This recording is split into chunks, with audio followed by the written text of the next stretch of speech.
Can you hear my voice, everybody?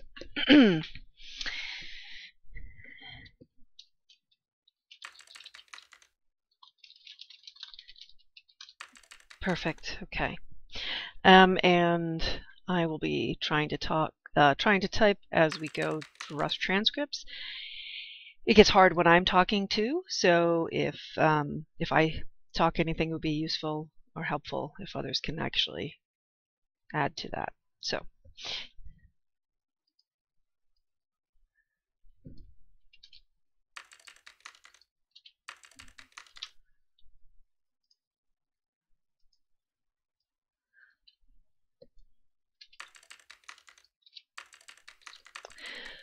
today we have with us Tom Boellstorff, who's professor in anthropology at the University of California, Irvine, and also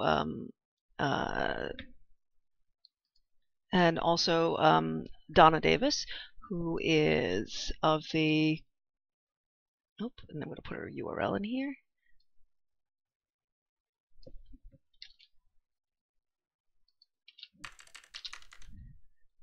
Of the journalism at University of Oregon, and they're presenting on their work virtual.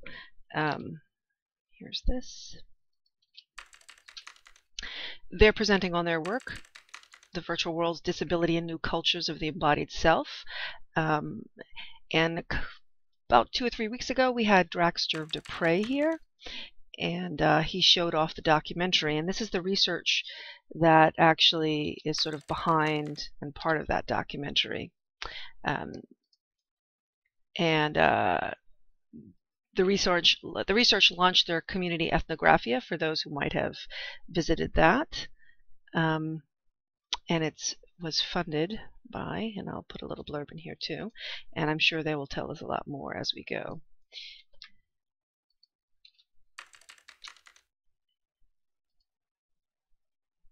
And the research was funded by the NSF Foundation for the Cultural Anthropology and Science, Technology and Society initiative that they have, and you can find out more info on it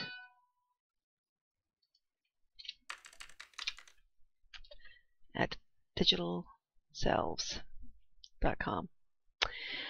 Our digital selves, sorry. Can you hear me, Tom and Treaty? Sound good to me. Do I sound okay? Yeah, you sound perfect. And Trady, I know, is Trady is in a hotel room, so hopefully the bandwidth holds. Right. Can you hear me? Yes. Uh-oh. Okay, good. I didn't see any green lines over my head, so I'm glad you can hear me too. Perfect. And I am actually recording this, so we'll have an archive of this later if there's anything that gets mixed in the text chat for transcript. So with that, you guys can take it away, and thank you for being here.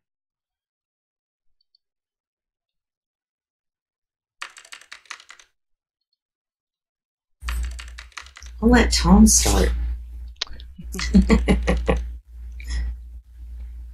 Did you have, Rhiannon, like any particular questions or things to get the ball rolling? Anything, or someone in the audience, or how should we do this? So I know, obviously, it was Drax showed the film that came. Kind of was like a sampling of some of the people behind the research, but I think it would be good maybe to start with what kind of started the research and what your goals were, because the film is kind of an artifact and deeper stories of, but it didn't really get as deep into the research and what you were starting off to try to do. Sure. And Trady, please jump in and add as well. Trady and I have both done research in Second Life for a really long time. Our avatars look very nice and beautiful and youthful, and we are beautiful and youthful, but we have been in Second Life for a long time, and And I actually wrote a book about Second Life, coming of age in Second Life, almost 10 years ago now. The book first came out, the first edition, in 2008. So it was 10 years ago. And we both had been interested in just the amazing things that disabled folks are doing in Second Life, and what it really shows about human experience in virtual worlds more broadly. And so I'd written about it a little bit in my book, but I'd always wanted to do more on it. And so we ended up hooking up to do this 3-year project that the formal end of it is in just 8 days. So it's been a 3-year project to look at disability experience in Second Life and other virtual worlds, just a teeny bit, mostly Second Life. And the great thing about it being funded by the National Science Foundation and not by a medical thing like National Institutes of Health is that it was not about finding a better therapy or medical benefits, even though that stuff is wonderful. And Donna, Trady, and I are both very passionate about that. So often disability gets medicalized, right? So it really was a project about disabled folks are full, complete human beings, and what they do teaches us about human experience in general. And so that was the sort of open-ended sort of idea behind the project. And then sort of two wings, I don't know if I'm using a bird metaphor here or something, to the project was sort of one thing was that what's the impact of being able to have a body in a virtual world, right? Like these avatar bodies. And what's the impact of being able to have a place? Like we're sitting here in this beautiful nonprofit commons amphitheater. Without this amphitheater to sit in right now, our avatars wouldn't really mean much because where would they be, right? So having a body also means having a place. And sort of how do those two things come together for disabled folks?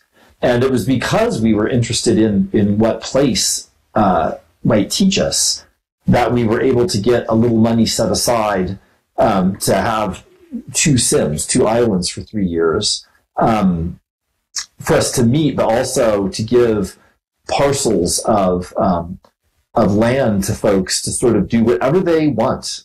Some of you may remember the Freedom Project that University of Western Australia did. That was sort of an art-based project, and this was really open-ended, that we could just give people land.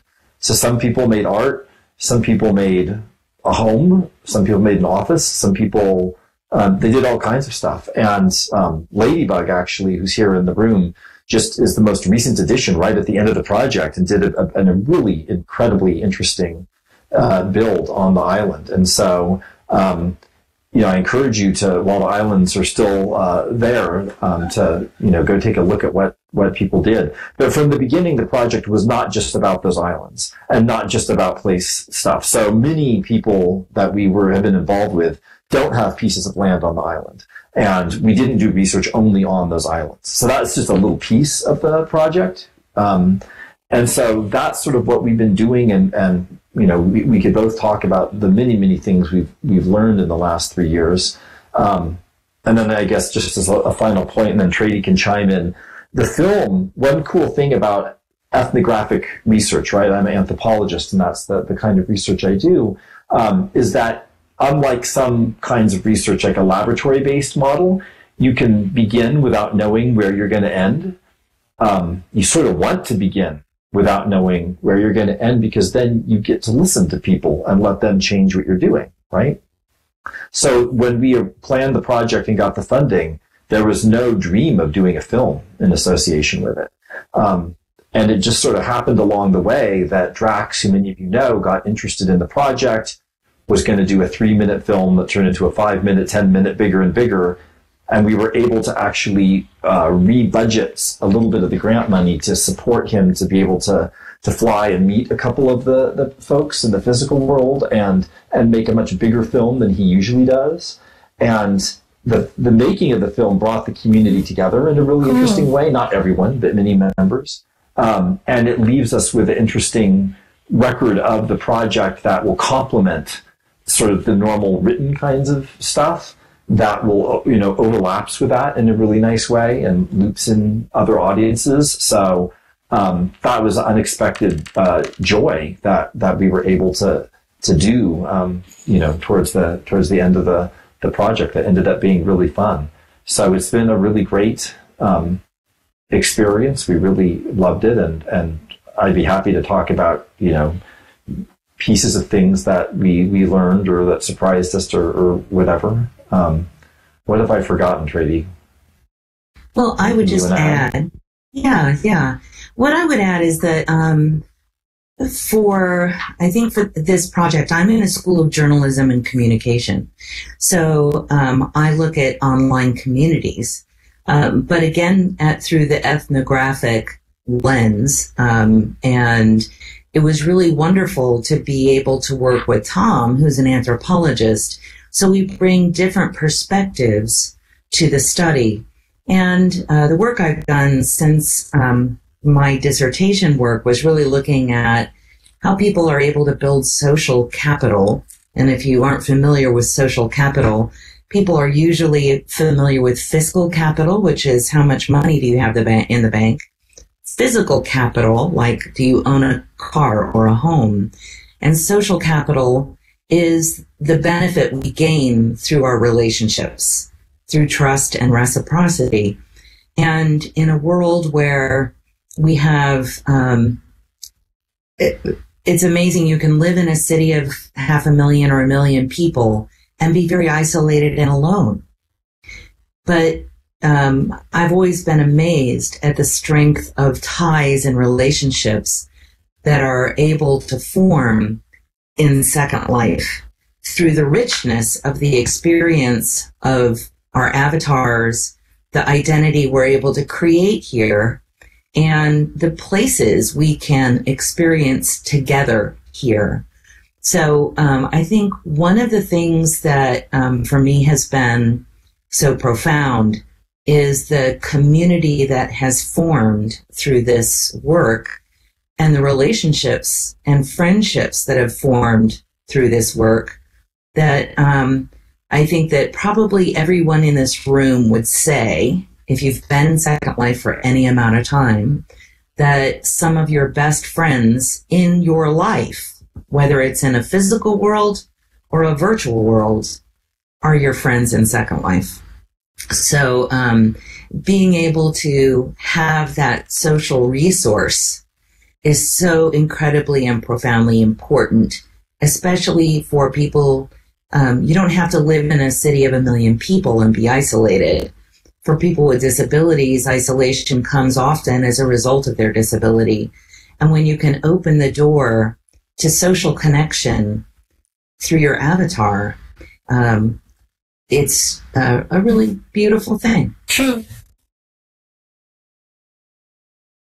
And so with that, I'd also just really like to open the floor to anybody who has questions about our work.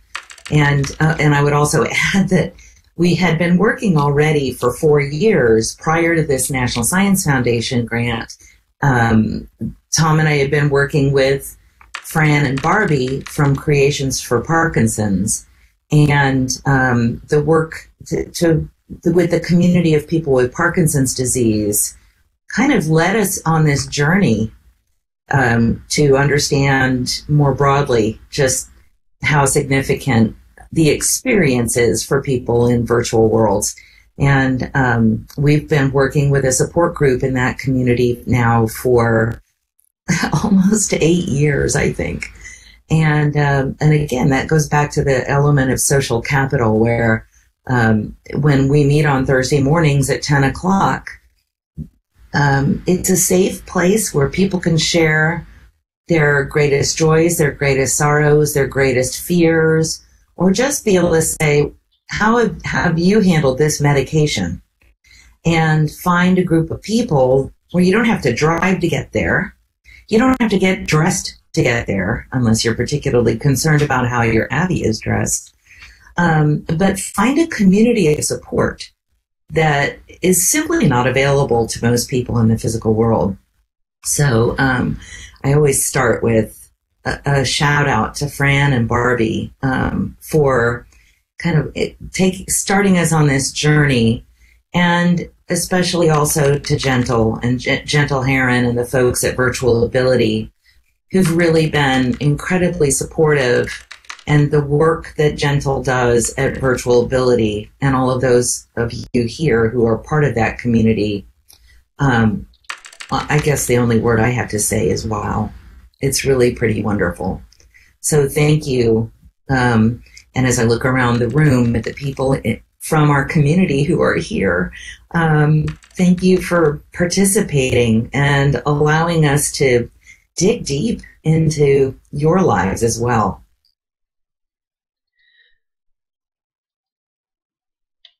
So Zinnia asked a question on how other researchers, educational research and researchers have reacted to your work in the film.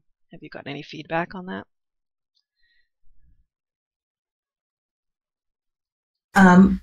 I'll start with, I'm currently at an international conference for communications researchers.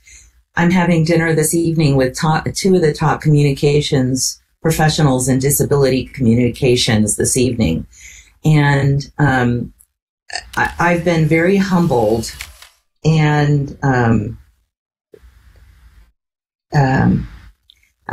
overwhelmed, pleased, thrilled at the response that we're getting from the research community, where anybody who does research in Second Life will tell you it's not easy to get published in academia when you're studying Second Life. When you say Avatar, I'm sure many of you have experienced this as well. People look at you kind of like you've got three heads. But I feel that this community, this experience and the documentary and the overwhelming response, if you read through the comments on the documentary, at how positive the response has been, where people have said, I had no idea. You know, you've really shed a new light on what's possible in Second Life, where half the time when I present at an academic conference and I say Second Life, the first response is, you mean it's still there? So it's been a really exciting experience for me, and the feedback I've been getting has been really powerful and overwhelmingly positive. Yeah, that pretty much captures it. I would just reinforce what Trady said. I think education researchers have been, from the beginning, some of the most positive and engaged people responding to my work and to my work with Trady as well. I think because in the education space there is an interest and comfort with technology, similar to what Trady is talking about. One of the hats or the missions I have is sort of in my home discipline of anthropology. And I love my people dearly, but they aren't the most tech savvy, to put it delicately, and are often very threatened by technology. And I get the exact same thing that Trady is talking about, like, is Second Life still around? Or they don't even know what it is, and they think, aren't these people all losers in basements, and why are you studying this? And so the response is good, but it takes a process of explaining what I'm talking about.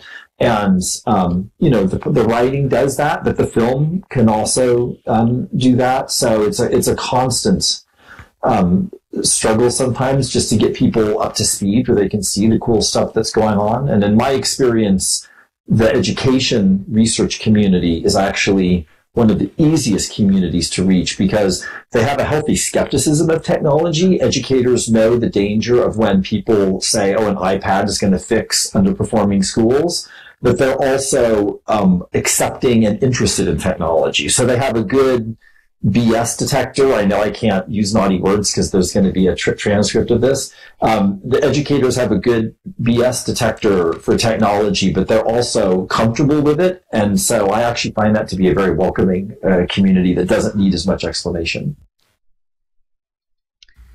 Well, education researchers are often, they've been truly the pioneers in looking at virtual worlds as an educational tool. before you brought up as part of that too, the mentioning avatars and that sort of can throw off people in and of itself.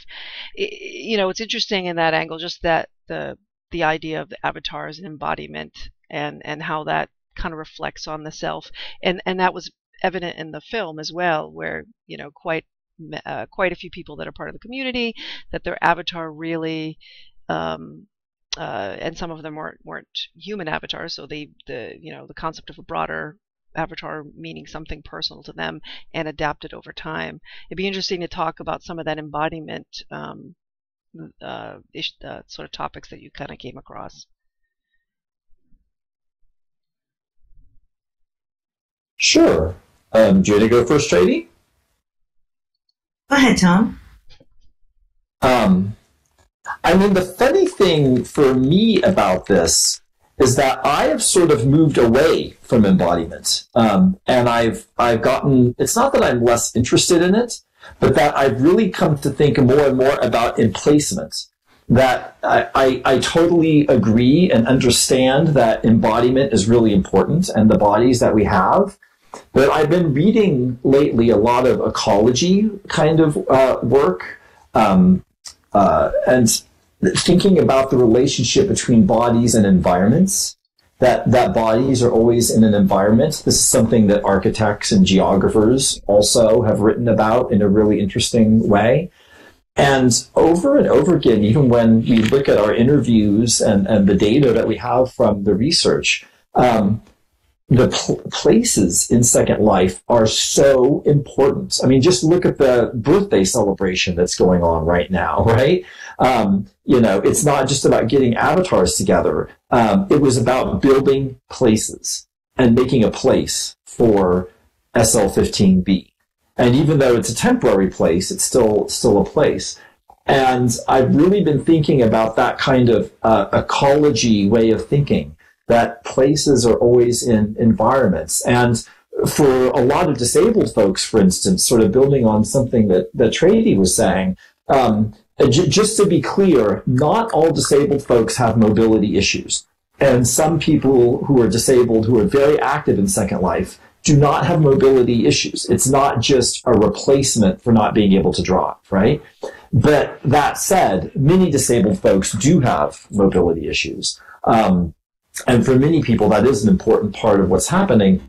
And when they can have sort of mobility by going into Second Life, what so many folks do is make places. And even if they aren't making a place, they are in a place, enjoying someone else's place, going to a place, right? Going to Virtual Ability Island or going to this place or that place. That I feel like for an ethnographer, often like the biggest insights are the most obvious, and they seem so obvious that sometimes I feel like I'm crazy talking because I'm like saying the sky is blue. That sometimes the most profound things are right in front of you, and people just forget to mention it. And I feel like that nowadays when I say a body has to have a place, and that includes an avatar body. An avatar body, a virtual body, has to have a virtual place. And places are really important for disabled folks. And what they do with places teaches us about what all humans do with place in virtual environments. And so place, I think, is really important. And I also, I've talked to Gentle about this, one danger about the way our research project got set up that could lead it to be misinterpreted is thinking that place means actually resing prims and building. And that is really important for a lot of disabled folks. But just like everyone in Second Life, there's a big percentage of people who don't build or don't build that often and are socializing in places that other people have made. And place is just as important in those contexts as well. So there is the building of place and the making of place, but there's also the being in virtual place, whether or not you built it yourself, right? And that's something that has become really interesting to me to think about is what is the dialectic or the back and forth between having a body and having a place. And virtual worlds, gosh, I can't think of a better way to see that than that. And that's why, Drax, for the subtitle of the film, called it embodiment and placemaking, right? And I would have even called it maybe place in being in the place experiencing it. It doesn't even have to be just making. But anyway, that's something to me that's been really interesting to look at in terms of the relationship between bodies and places. And I would follow up in shifting back to the avatar element of the experience here. Just even as I look across the auditorium right now at the many, many ways you all represent yourselves. And what does that actually mean to you? It is really also fascinating and liberating. That I know I say this a couple of different times in the film, that it's our avatars are somewhat the symbolism of who we are, and you can choose to represent yourself in any way you want, and that may be representative of your human. It may be your idealized self. And it may be a completely fantastic self that is not human at all, as many of the people in our community do not have a human avatar. And what does that mean to the experience? And of course, one of the other things we've learned is that one of the things that I find painful about the physical world are all of the isms that we think we can escape in a virtual world, whether that's sexism, racism, ageism, weightism, ableism, all of the isms. When you can create your identity, your visual identity in this space, we think we can shed the isms. And in many regards, we can. But there's still an element of privilege that comes with resources that I spent a ton of money on my avatar to look like this. So sometimes there's a different evolution of hierarchy in the way our avatars look. And yet it makes us pause and pay attention to a person's visual identity when, as I look across the front row at a super gecko, several tinies, we have furries in the room, and I have to say, I always love to see what is Mook gonna look like today, where there is no body. Well, and I apologize if that's offensive. His Mook's body is a globe with a hat and feathers and a balloon, as always. So I just find that being able to recreate a visual identity through your avatar can be a very liberating, creative experience that can also change the way we interact with each other. So that is part of that online community element, that sometimes we gain strength and courage and through practicing life in our avatar, because we feel that we can safely do so. And at the same time, that anonymity can lead to other rather egregious activities that usually are the ones that get the headlines about virtual worlds. But my heavens, I haven't seen any of that in the work we've done with this community. Everybody is simply so open, so willing to share. And I think that, and I would love for any of them to pipe up if they're willing, that we've seen a lot of people learn a lot about themselves and grow in really interesting ways because of their ability to choose their representation as their avatar. I think it was certainly sort of that was shown off in the film. I think really kind of called to light that part of how the how several of your community members really identify, and what that avatar personally means to them. It's funny I kind of come at this from an artist designer point of view, and there's always this concept that there's always a bit of self-portrait in anything you create, right? It's hard to get rid of that yourself being put into that, and in some ways that transcends to your avatars. It transcends to places too. You brought up the community is almost the concept of the community is almost the nexus of that placemaking and the avatar embodiment community that kind of makes up the community. So it would be interesting to kind of hear a bit more about the community, especially where it's you're coming up at this important part where the funding is ending, right? And the place will kind of go into the west and fade away, right? So what are all these transitions and what mean for the community too in that regard too? So not just what the community has kind of evolved over time, but then now what in regards to that without the place.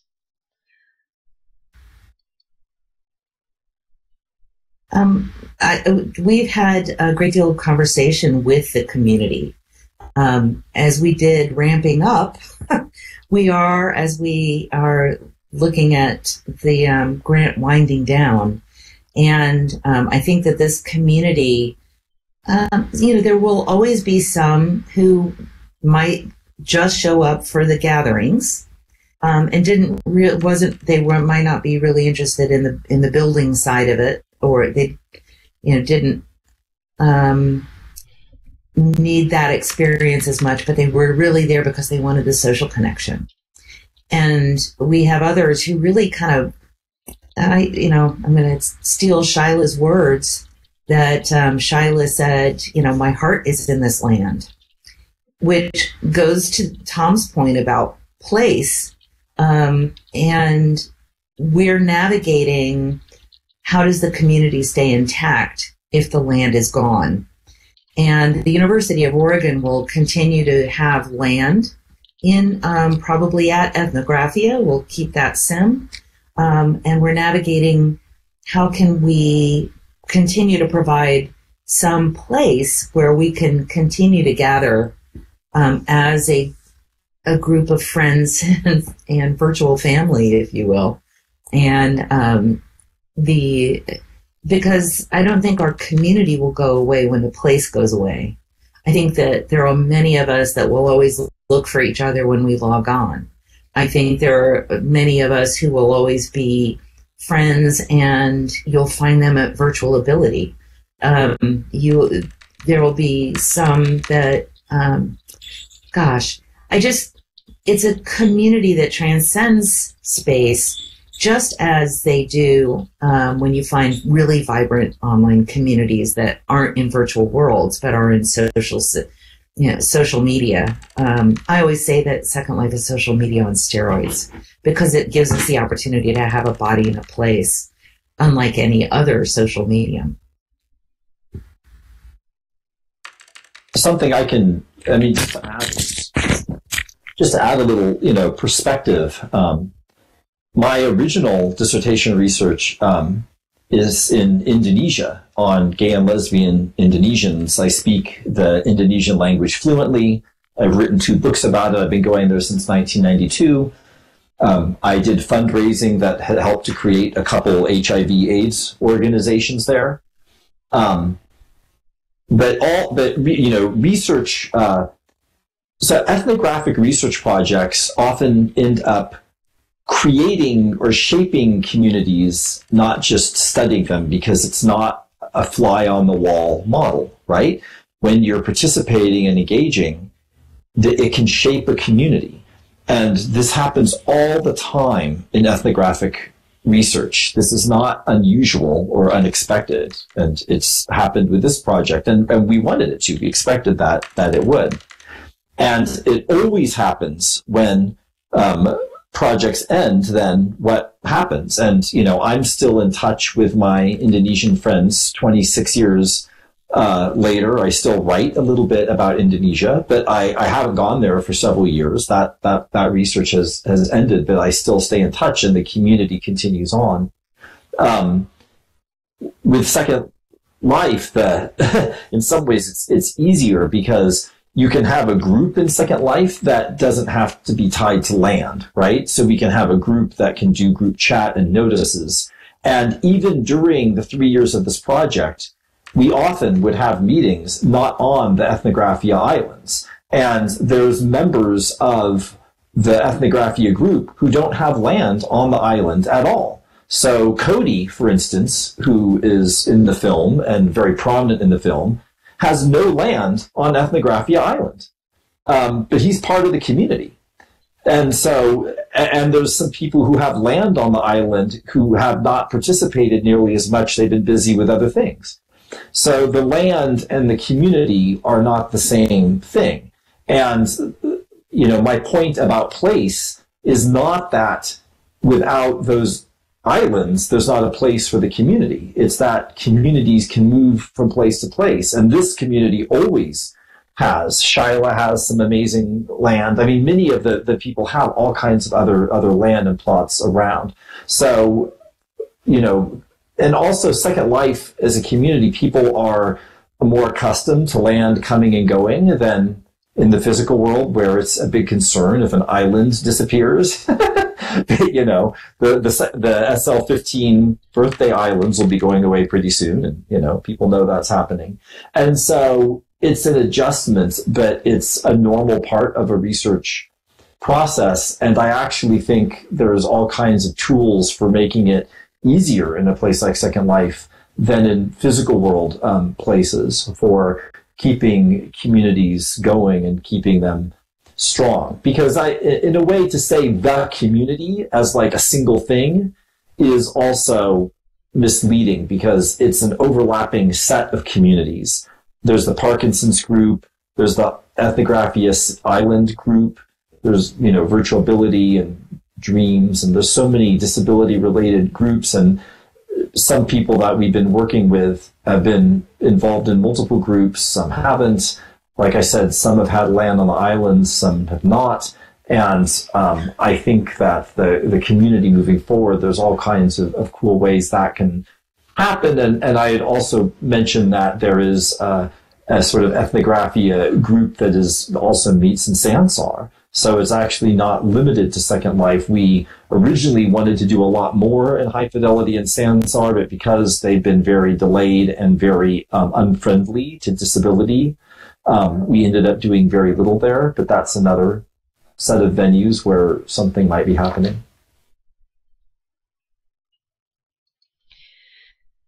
And it's interesting you brought up the idea of that as an ethnographer, that you can have influence, like that.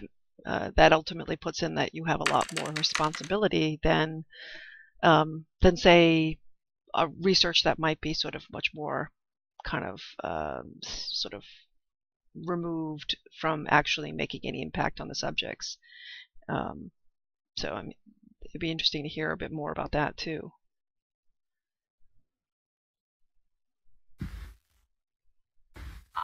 I think that for both of us, as Tom wrote, when you're the ethnographer, the researcher is not a contaminant. And even Drax says in his opening in the film that he wanted to be the fly on the wall, where it was important for us to be able to create this space, introduce the idea to people that would choose to be part of the community, whether they chose to build or not. And for us to simply be the observer, that, we're the participant observer, and allow things to occur organically, where hopefully we didn't have so much influence. And I think that I would like to think that the experience was the influence, not so much us. And that as a community, the experience, I think that for some people we saw some really extraordinary influence. And I don't want to say anybody's name. They're welcome to share that if they want to say the influence it had on them. But that I will say that Some folks said that they had really found they were able to grow and have a confidence they'd never had before. And that was their personal experience and growth as a result of being part of the community. And we hear that a lot about people who are able to experience identity in a place where they can represent themselves, whether it's on social media and that sort of thing, where they're able to express themselves in ways they'd never had the confidence to do in a face-to-face physical situation. And by being able to do that over and over again, they discovered that strength, and I mentioned this earlier, strength and confidence they hadn't had before. So that was an important influence. There were other things that in the course of time that we also learned about disability community when some people started building very large, flashy builds, and other people in the community said, this is a problem for me. This is a trigger. I can't come to the land anymore because these big moving parts are a trigger. So we wouldn't have known that. It took the community to tell us what worked for them, what didn't work for them. And as Tom said, it's like, here's the space. Use it as you choose. We're not going to tell you what to build. We're not going to tell you what to do. We want you to express yourself in a way that reflects who you are, and just let us sit back and observe and ask you questions along the way.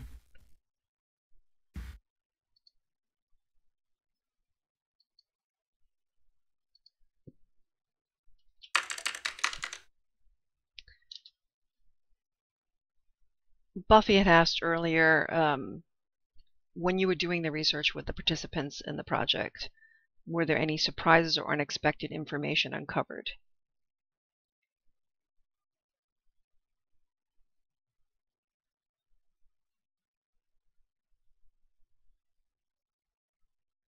Tom, do you want to start with that? Yeah, go ahead.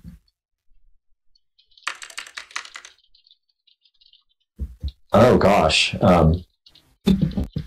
where to?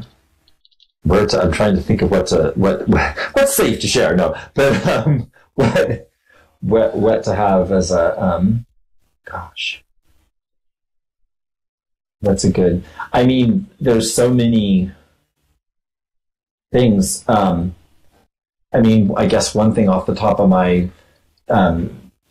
head is that for some people, entrepreneurship and selling things is really important. And even if they're not making necessarily a lot of money from it, maybe paying their tier or not even quite doing that, it's a way to sort of, for some people, be validated for their creativity, that people are buying their stuff. And it also is like a problem solving kind of fun thing to do, to figure out how to design this thing. And a lot of disabled folks, do that. And some of the people in this room know much more about that than I do.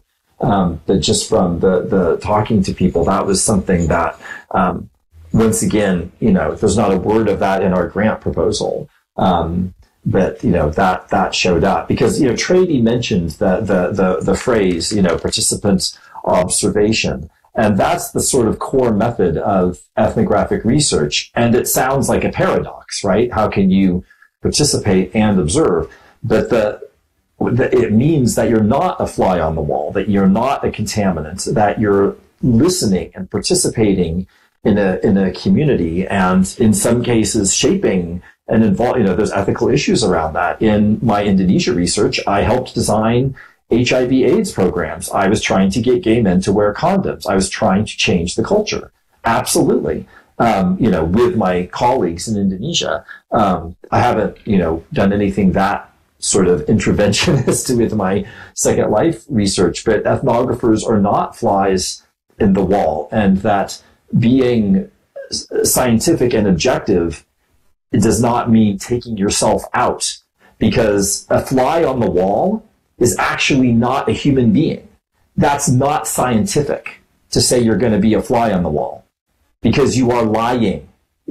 You are not a fly, and you are not on the wall. You are in a group, an area participating with communities. And it is more objective and more scientific to acknowledge that, think about how it might be biasing what you're seeing, and listen and engage with people like that, rather than talk about wanting to be a fly on the wall. Because you cannot be a fly on the wall. Ethnography can't be done through lurking, because you are in the space engaging with people in various kinds of ways. And that raises all kinds of issues, but it also creates all kinds of opportunities. And like the thing I mentioned about entrepreneurship, a great example where we just started running into it and then started saying, hey, this is interesting, tell us more. And it really was fascinating. And it linked up to disability, because not just in the United States, but especially in the United States, unfortunately, if people work, they can also often lose disability benefits. So there's huge issues around poverty, around class, around labor and disability in the United States, but also in Europe. It depends on the country. And many of the people that we were talking to about this are in situations where they've been discriminated against on the job, fired because of their disability, right? Indirectly, so they can't, sue about it. And if they make almost any sort of regular income, they will lose more than that income in benefits. But we all know that work is about more than a paycheck. For a lot of people, work is also part of your self-worth, right? Part of your identity. And cutting disabled folks off from work, is a huge loss for all of us, because we lose that talent and that skill and that contribution. And it's a huge thing for disabled folks, like anyone. Not everyone gets meaning out of their work, but lots and lots of people do. And for many people that we were talking to, it was felt as a huge loss that they couldn't work, and that they were in a legal system where if they did work and they earned $100, they would lose $150 of disability benefits, if you see what I'm saying. So that the structure that they're in actually hurts them for working.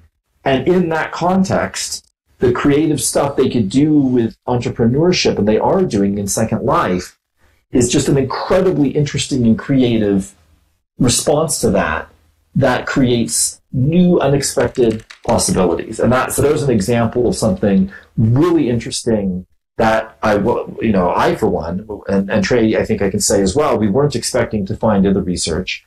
That was really interesting. And it's also a great example because it tells you something really specific about disability experience, but it also tells you something really general about human experience.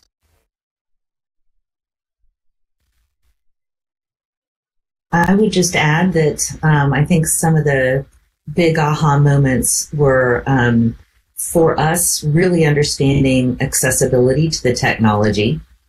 And to me, the design of the technology and universal design of the development of virtual reality technology is, again, there's such an ableist perspective that I think this community really helped us see and understand just how much technology is designed from the ableist perspective, and being able to understand why it's important to both be able to speak and transcribe, and and the other big piece for me was being able to truly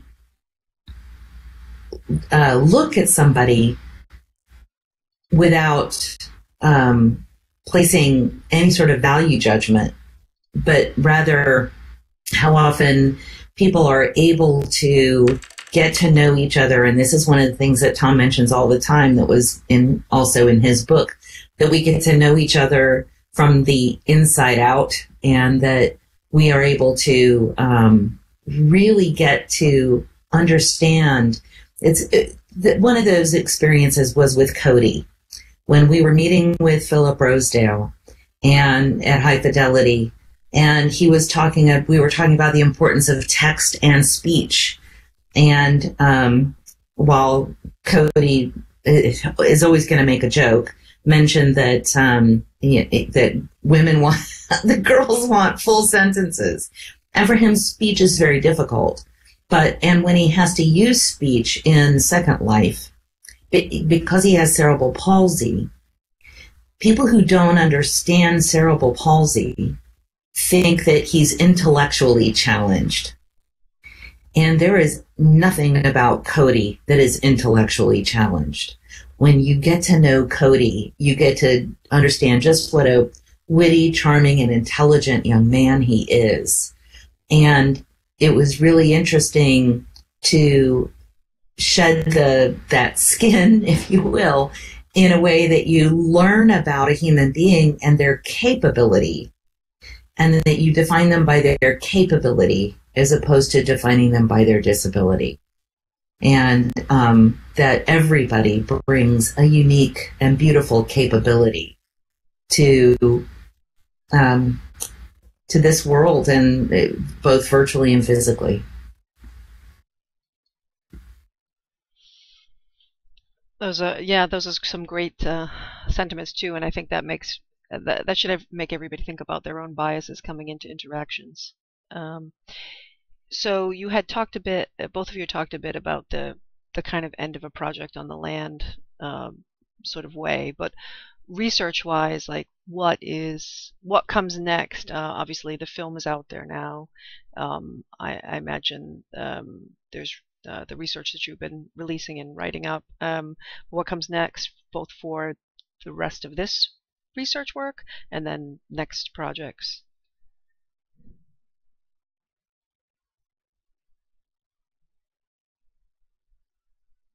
For me, it's I think that I would like to hope that my path and Tom's will forever continue to cross, and that we will find ourselves working with each other forever.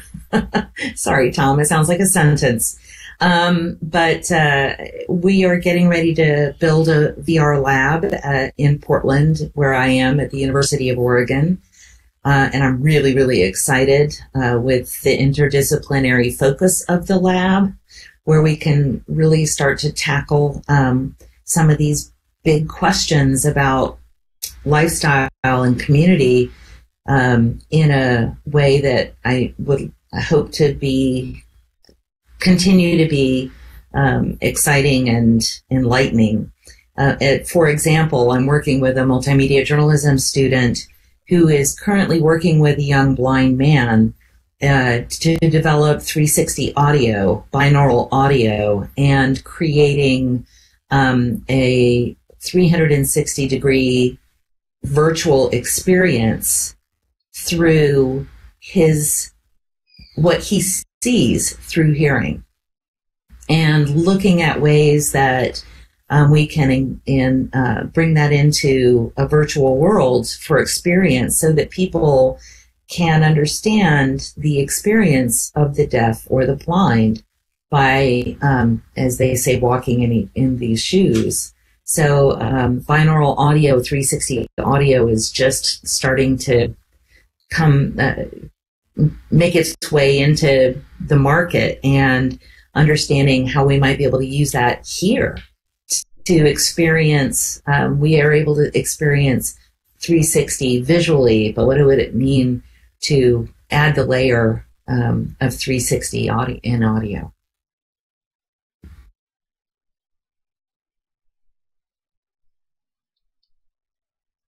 I got to go play in that lab sometime. I was just going to say, you can come play anytime. I just put the thing.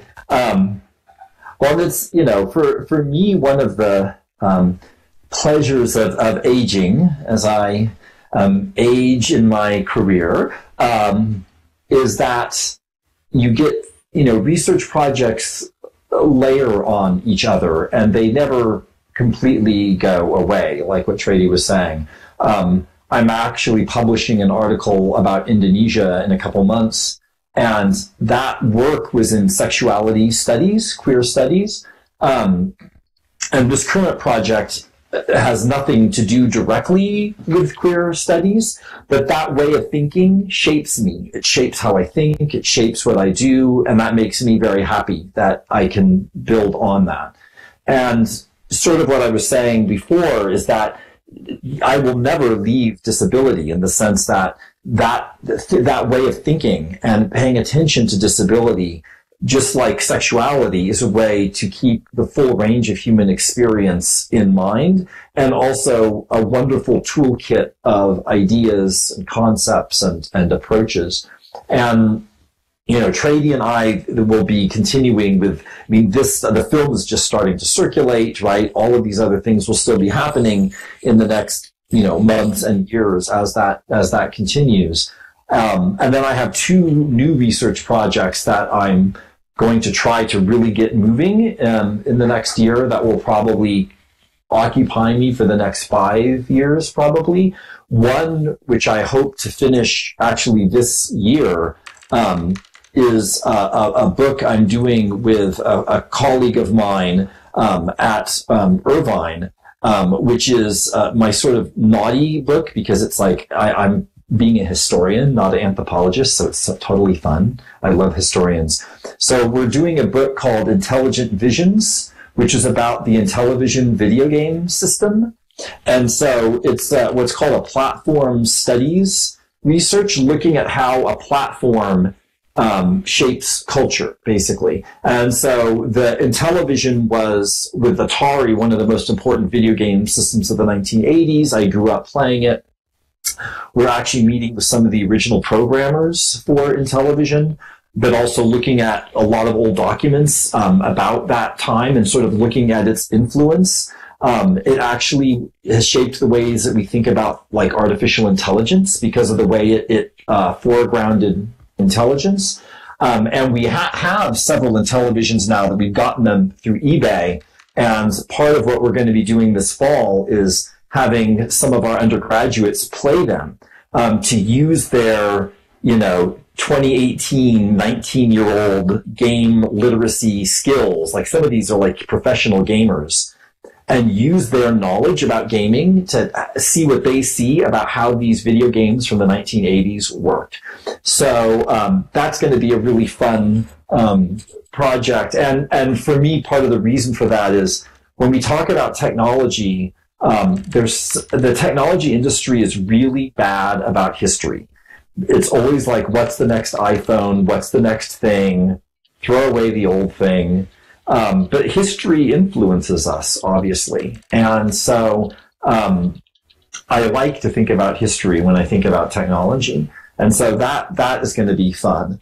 But the big project I'm going to be doing for the next 5 years, and I hopefully eventually think I can find a way to bring it, do some of it in Second Life or Sansar, is what I'm calling the Artificial Cultures Project. And that is a research project about artificial intelligence, but more than that, because we're moving into a world now where less and less will there be like a group of us sitting around as human beings socializing that doesn't also include artificial intelligence agents, whether that be non-player characters in the video game, chat bots, Alexa, your phone, your autonomous car. That human culture is going to include artificial intelligence agents as well.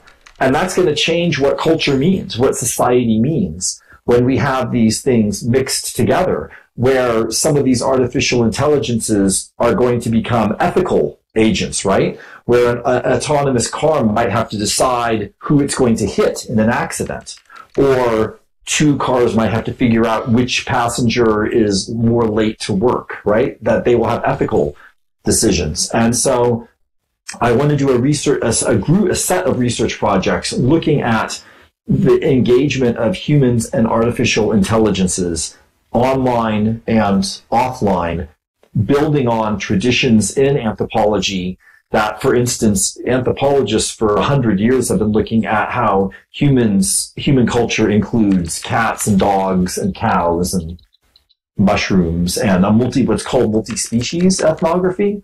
There's a long history of that in anthropology. And so using that kind of idea to think about what is it going to mean for our futures when more and more our social interactions is going to be including AI in various forms. And part of that, we see that happening in Second Life. We see that happening in online games all the time. And so I think I can find a way to do some of that in Second Life eventually, or in Samsar or something.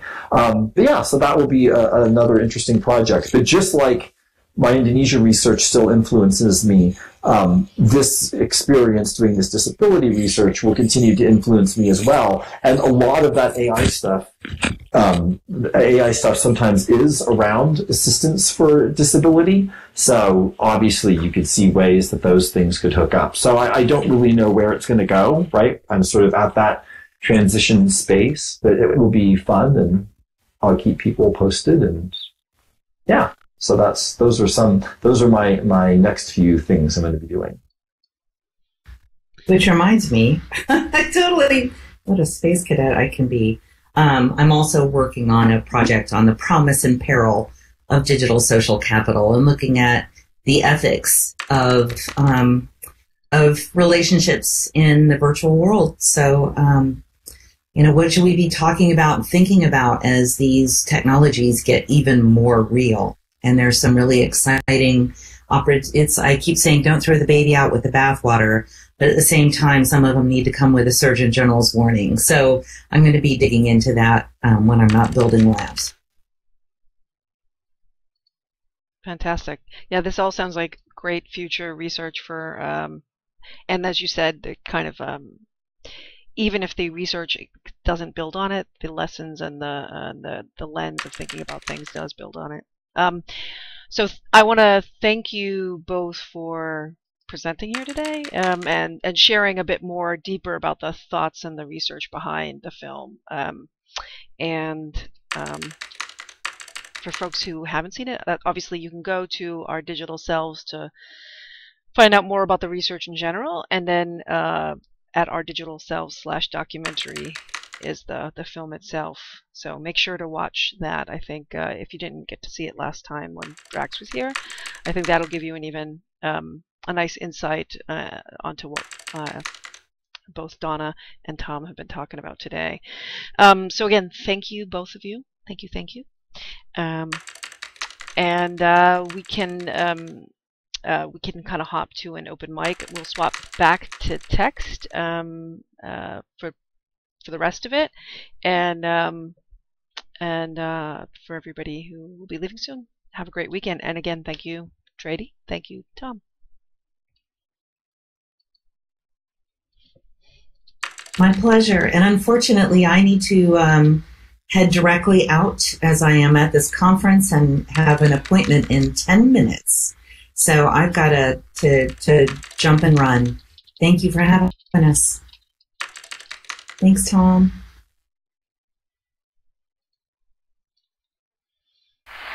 Bye, everybody. Big hugs, and thank you again for all your part in all of this.